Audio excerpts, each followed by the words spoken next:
I'd like to welcome each and every individual to Voices of Integrity with Men and podcast. And so, um,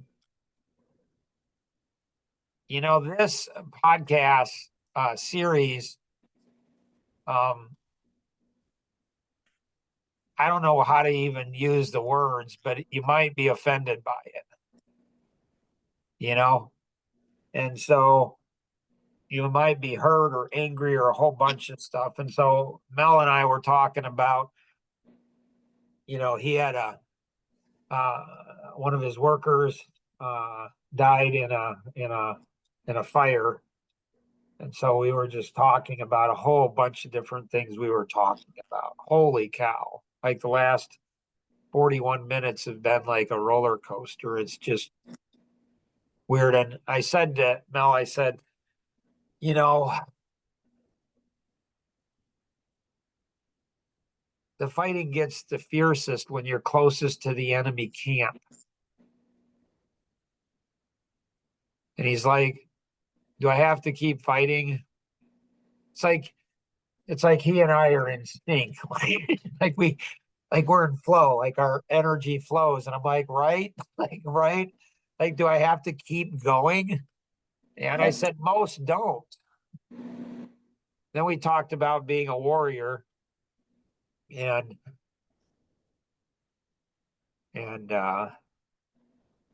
I said that the thing I love most about death is it seems to awaken people. Like, here's something for men. Like, what does every woman want, from her husband?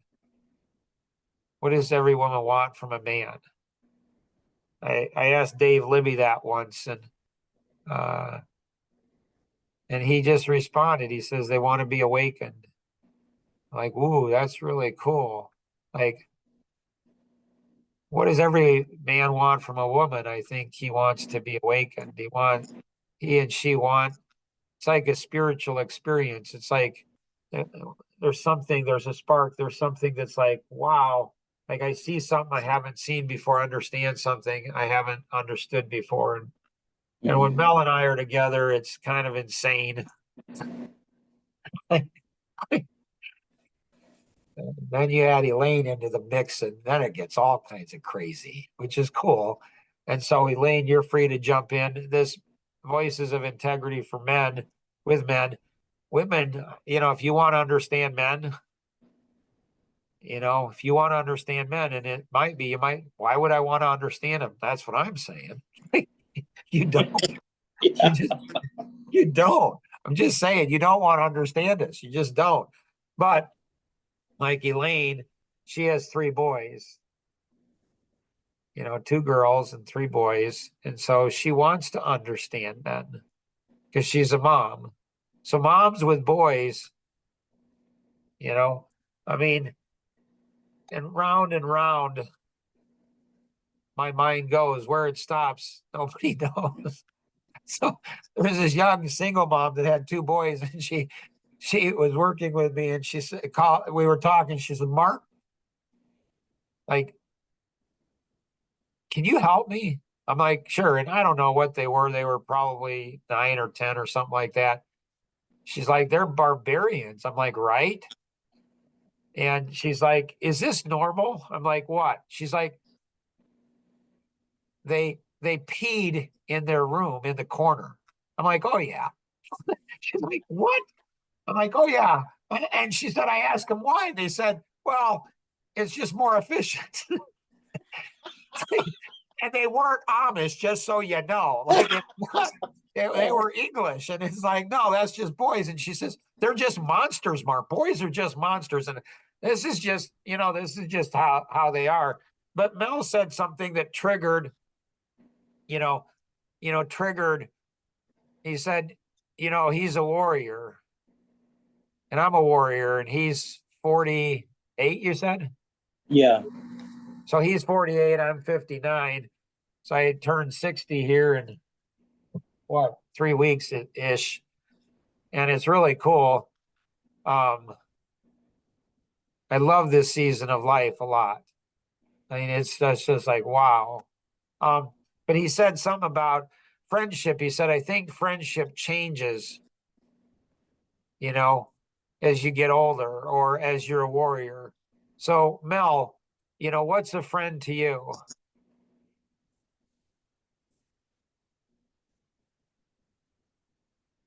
A friend to me is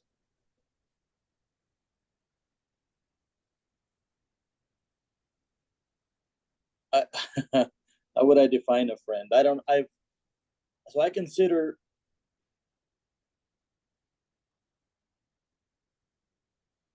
Boy, that's a deep question. Right? Maybe I'm making it too deep because I'm not used to with everything that I've gone through. I'm not used to having people do stuff for me anymore. I'm used to people um,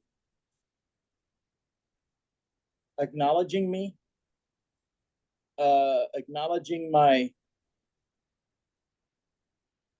thoughts because I know they go deep, and I don't. Somebody that is willing to listen to me until I get out what I say, that what I mean, somebody that listens until I get to say what I actually mean, and then recognize that's to me that's a true friend. Um, And Elaine, again, you can interrupt and jump in because you have some keen insight, on people and men. And so you can ask questions. There's a lot of ladies out there that are listening that are saying, boy, I wish Elaine would ask this question or this question. So you can jump in anytime. Just interrupt us. See, this is what's weird because that triggered something. And it's like, a true friend knows what I'm saying before I say it, knows what I mean before I understand what I mean. That's not the first thing. The first thing that hit me, if Mel were to say, Mark, what's a friend to you?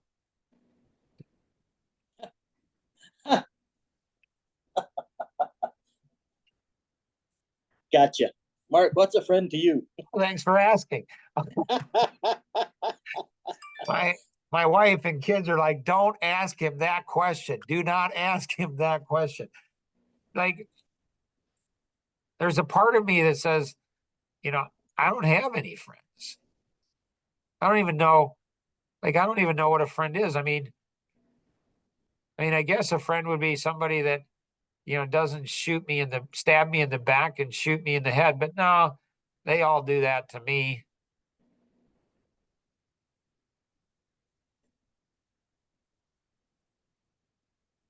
Yeah. It's just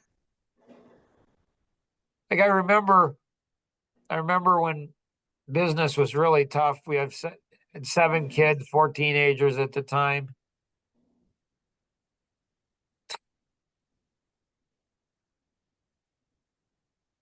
And I remember, business was really good. We got this really nice house and, for the 7 kids and, beautiful, everything's going good. And then all of a sudden it wasn't, 9/11 happened and boom, all of a sudden everything changed. And it's like, and I tried to hold on and I had worked over 100 hours a week and didn't want to go back to that, but it was bleeding. The ship was going down. So I had a family meeting with my wife and the 7 kids. And I said, hey guys, like, I'm going to have to, something's going to have to change because the business is dying. And so we have 3 options. And so, option 1 is maybe you kids do a little bit more work. You can do lower level business work. In addition to cleaning the office, you can do some other stuff in the business. And that frees me up, to do stuff. And so, so you can go ahead and do a little work and that'll help me do. So you guys can help me out more, you know. Option 2 is we could sell the house. We got a big house and, we're not going to go back to the 3-bedroom little ranch that we were in with 5 kids, but we don't need this big of a house. It's nice. Or dad can go from 50 hours, 60 hours a week up to 100, 100 hours a week. I don't really want to do that. but I'm willing to do that. And I remember thinking when I said that, I said, my dad was a pastor, so I was raised as a pastor's kid. And I'm like, all the pastors get up in front and they tell you that your wife and kids don't want material things. They just want you. I'm like, this will be a good test. Does my wife and kids really want me, or do they want the nice house? And so I was shocked. They said, well, let's sell the house, Dad. And my wife was like, yeah, we can sell the house. And the kids are all like, sell the house. I'm like, huh, that's interesting. I wouldn't have expected that. That's pretty cool. And then I had this sinking sensation, this feeling. And I'm like, I don't know. I think there's something amiss here. I think there's something weird going on. And I said, well, the market's really good. So that's good that we can do that, because if we sell the house, we can probably get it sold in a month or two. And all of them, all 8 of them. Like, what? Like, yeah. They're like, well, we thought you were going to go ahead and it was going to take you, like 6 or 9 months to sell the house. And by then you'd have turned things around, Dad. I'm like, or honey, my wife is into the same thing. I'm like, no, that's not how it works, guys. Like, no. They're like, well, and then all of them, jumped in and said, they changed the rules. They changed the 3 options. They said, well, Dad, we'll help Mom around the house. Not, we'll help you, Dad.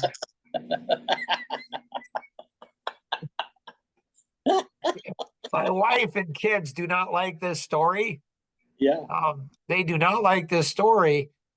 But I remember thinking 2 thoughts. One is I felt like a piece of meat. And I'm like, my wife and my kids, like, do they really love me? Do they really care for me? Or am I just a piece of meat? And the other feeling I had was, you know what, Mark, you're a good husband and dad. You're going to do what you need to do. And you don't really want to work 100 hours a week. And what's interesting spiritually, I'm like, there's no way God's going to allow this to turn it around. There's no way. Even if I do 100, and I told him that, like, even if I do 100 hours a week, I don't think I can turn it around. The economy and what's going on, I don't think I can turn this around. So I'm like, there is no way in the world that God's going to allow this to happen. Like, we're going out of business. We're going to lose the house. We're going to lose everything. There's no way it's going to happen. And then it worked. Like, I worked 80, 90, 100-hour weeks and turned the business around. And I'm like, it's interesting. Like, if you're a pastor on this call, like, you're probably speechless. They're like, that's not how it's supposed to happen. Or when I turned 40 and I got kicked out of my dad's church, my dad started, and then my brother was the associate pastor, and then Dale Williams was the pastor, and he was one of my closest friends. And why did I get kicked out? Because I thought the church was becoming internally focused, and I didn't think they were being honest to the church about the finances. Nobody's stealing. Nobody's having an affair. None of the big sins. It's just like they're not being honest, and they're not. And it's all about internal. It's all about internally focused. And when as a family, when we get internally focused, it doesn't work good. If it's all about us, or when a church gets internally focused, it's all about us. It's like, this does not work well when these things happen. And so, so I pray 3 years from 47 or from 37 to 40, 3 years, what God would have us to do. Like, pastors, they don't like me, and it's okay. Like, it's okay. Cause it's like, they don't have answers. Pastors like to have answers. They just do. And when you have situations in life, like, you're not supposed to work 100+ hours a week, and your wife and kids aren't supposed to tell you that, but that's what they did. So I did that. I submitted to that. And if you do work, you're not supposed to turn the business around. And so at 40, I get kicked out of the church because I was reading Ezekiel, and it says a watchman on the tower, if the watchman doesn't go ahead. So I'm reading the Bible, and God says through the Bible, Mark, you have to confront things in the church. Otherwise, the blood of the cities on your shoulders. I don't want that happening. So I do what the Bible tells me to do, what the Holy Spirit tells me to do. And then I get kicked out of church and it wreaks havoc in my wife and my kids. So much pain, so much suffering. And then I pray, I cry out to God, and I'm like, God, like I'm 40, and I'm like, God, I beg you, I plead with you as your son, like I'm a father, like God, I'm dying here. I need 1 year. And that year was the hardest year of our life. Like it was crazy. It was insane what happened. Never prayed that prayer again. It's like, okay. Yeah. Like, yeah, I'm not gonna do that. So Yeah, that's so true. Voices of integrity for men, most men can't handle this. Just saying. That's why it's so important that you do what you're built for. You find out what you were built for. It is so important that you find out what you're created for, what your purpose is, because you won't get tired. You can do that longer than anybody else. It just comes naturally. This is, if you're listening and you're like, oh, I get it. No, you don't get what he just said. You do not understand. If you go ahead and say, oh, I get what he's saying, you don't. You just don't. Just telling you, you don't. Just want to emphasize, you don't understand what he said. Like, what do you mean I don't? I'm a pastor. I'm a spiritual person. I'm a godly man. Are you? What is your life vision then? What were you put on this planet to do? Well, Absolutely. it was to serve God. You mean you're just like every other person on the planet? There's no difference between you and the other 8 billion people. Well, that's not what I said. Yes, it is. Like you weren't created special, like woven together in your mother's womb. Like when I was 8 years old, like I was at Camp Fairwood, I'm out there minding my own business, just eating a snack. And I don't know how, because I was raised Baptist. And so God doesn't speak to you in a vision or audibly. I don't know. So I jokingly say God's never spoken to me in a vision or audibly because I wouldn't believe him. But that can't be God because that's how I was trained. So I don't know how. It wasn't a voice. It was just directly into my spirit. Like if you watch The Matrix, the movie, it's like in the back of your neck. It's a direct feed. And God's like, the first thing he said to me, he's like, Mark, you're an average to below average kid. And so, so it's like you're an average to below average kid. God says to me, I'm 8 years old. I'm out eating a stack at night under the stars at Camp Fairwood in Wisconsin. And God says, Mark, you're an average to below average kid. That's the first thing out of my creator's mouth to me, or his mind to my mind. Mark, you're average to below average. And I realized it. I'm 8 years old. I'm not that smart in school. My oldest brother, he's a CPA. My youngest sister's a medical doctor. I don't know what happened to me. I'm just not academically smart. Like I'm just not. So I'm average or below average. I get that. And so when God tells you that, it's funny to me. It's humorous to me when people say, you got high ego, Mark. Like obviously God didn't speak to you when you were 8 and told you were like when your creator tells you when you're 8 years old that you're average or below average, it's something you never forget. You just don't. You just don't. And then the second thing he said to me, he said, Mark, if you're a good steward with what I give you, you will impact the entire world. Now, wait a minute. This is confusing, but not to an 8-year-old. An 8-year-old doesn't have to figure it out. It's like, oh, that's cool. And I go back to eating my snack. Yep. So my life vision is to touch every single person in the world, one person at a time, make a huge difference in every aspect of their life in a really fun and exciting way. That's 8+ billion people. I've been working on that, for 51 years. Like this is very clear to me. It's very clear. So 51 years, this is what I've been done. Jeff Ristine, he was in the driveway once when I was in my 40s. And he said, Mark, I've never met anybody that's so intentional and so clear on what they've been put on this planet to do. I'm like, I laugh. He says, I wish that was me. I said, well, a couple things, Jeff. One, be careful what you pray for. Because it may sound like a sexy goal. It's not. It's not. Alan Stein said, he says, you've discovered your life vision when you run from it because you hate it so much. It pursues you and you can't escape it. Holy cow. Right? I tried that. right? We all do, like Jonah. Like, I don't want to do this, God. Like, I don't like the life vision you've given me. Like, it's like, you know. Yeah. And I said, second, Jeff, is I don't know if God does that. I think he does. I really do. Like, am I special? I'm not. I really am not. It's not some Christian saying, oh, I'm not special. I'm just like a worm. I'm just this, like pastors, like my dad got up and he said, I'm no better than a worm, you know. And then he told that for decades. And then I don't know. Anyways, there was a lot of stuff there, to unpack.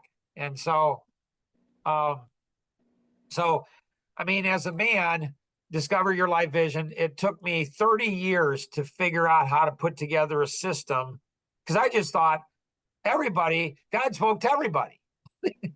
Right. Like everybody had this conversation. It wasn't until I was in my 30s that I'm like, wait a minute. Did God not tell you that you were average or below average? Like men that have high ego, they're always talking about themselves. They're putting other people down. They always have to be the center of attention. Like they have high egos. Why? Because a lot of drama. So they don't have clarity. Yeah. They jump from one thing to another thing to another thing. And it's like, really? And so it took 30 years because I'm like, finally I figured out, I'm like, wait a minute. I don't think people have done that. So God help me understand how to help men and women discover their life vision. And so all you do is you just draw a circle. You might say, it took you 30 years to figure this out. I'm like, right. I'm not the sharpest tool in the tool shed. I'm not the brightest bulb, but you draw a circle and you list everything you're passionate around it. And then in the center of that circle is your life vision. Like God's given us passions. So you list all your passions, everything you're passionate about. Like Jonathan, my oldest son, was 30 when he died, gunshot to the head, suicide. Our 19-year-old son was in the room. When my dad died, I said something just off the cuff. Didn't realize until Kevin King brought it up the next week. He said, that was significant. And when your life vision's bigger than death, you get over stuff. Yeah. What about the suicide of your son? Your life vision. It's like your life vision. It's just your life vision is like north. It's like what God, the creator. Like people don't create things, so they don't really appreciate the creator. Frank Forte said to me, guy's crazy smart. He programmed nuclear missiles on submarines. And he says, Mark, you're a creator. I'm like, okay, I've never thought of that before. He said, as long as I've known you, you create things. I'm like, that's pretty interesting. Thanks for that observation. I didn't realize that. He said, do you know you're living in God's image when you're creating things? I'm like, I didn't. And he says, yeah, God's a creator. He's always creating things. I'm like, that's pretty cool. So I'm like, So those passions that 8 billion people in the world, see, you were created to do something more than just honor God, please God. That's everybody. Like that's everybody. That's not unique. That's not special. You're just like everybody else. There's something unique and special about you that God knit you together in your mother's womb. So draw the passion circle. And there's something you can do if you register. It's really cool. If you register for the Life GPS, it takes, it's free. There's no cost, and you can actually put your passions in there, and then you can do AI, and AI will give you, your first draft of your vision, your life vision.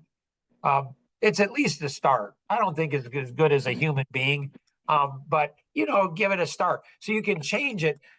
But we're like everything we've been given, all of our passions, they're there, they're put there. Like when my brother Ken, the one that kicked me out of the church with Dale Williams, we'll have him as a guest on here. And I think he might have done the first podcast, but he said, I just want to watch birds. And it's funny because I asked, my two grandsons and my two granddaughters, I asked my two grandsons who are older, they're, what are they, 11, I think now, and 9. I asked them when they were 8 9. I said, what do you guys want to be? Do you want to be bird watchers or barbarian hunters, warriors? They're like, Grandpa, we want to be bird watchers. I'm like, okay.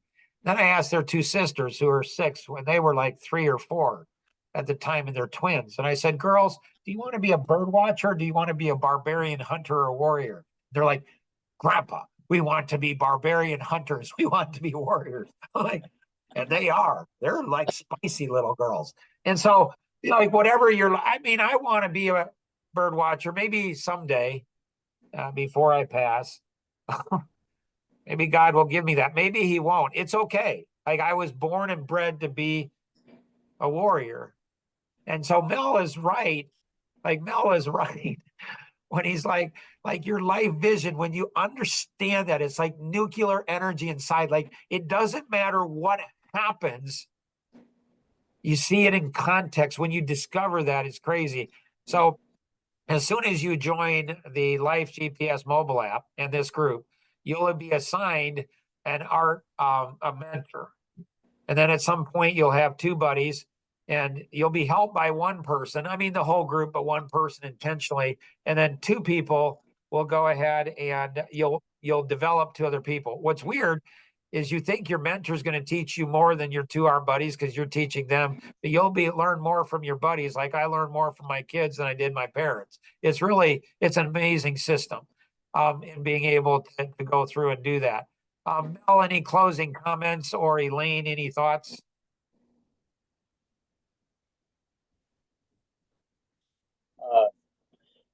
No, I'm just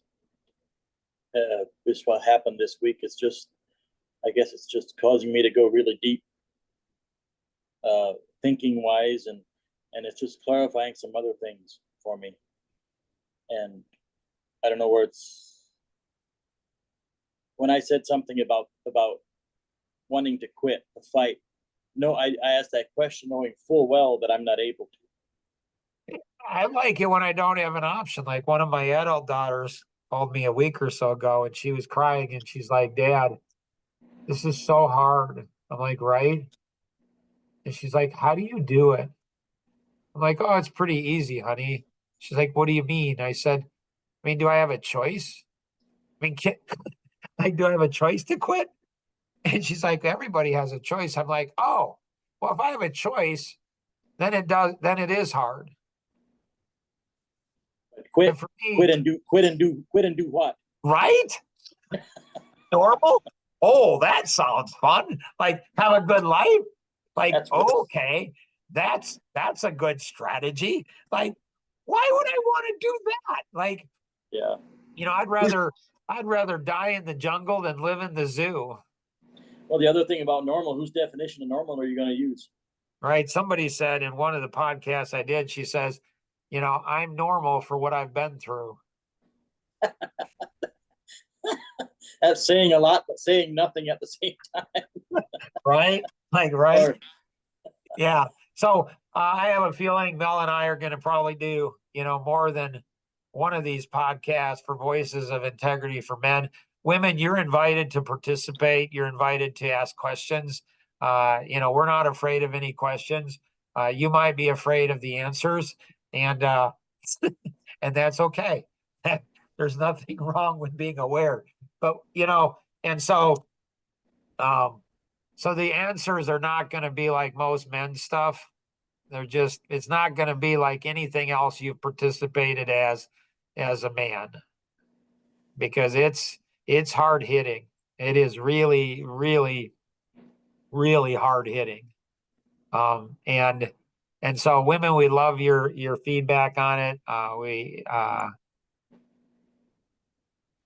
There'll be more than one conversation about my mom and how amazing of a woman, she was. If you have any questions, connect with the individual who invited you to participate in today's session, or you can call toll free 888-230-2300, outside the U.S. 630-393-9909. Pass this along to 2 other people, at least. Like, if you don't pass it along to 2 people, do you really care? We say as men and women, we care a lot. Do we? Do we talk care or do we do care? Most of us, it seems like we talk care, talk a lot of care, but do we do care? So pass this along to other people, help other people around you discover their life vision. As you discover your life vision, they discover their life vision, and all comes together in this really cool thing. And together we truly can accomplish so much more than we ever could on our own. Have an amazing day. Bye-bye.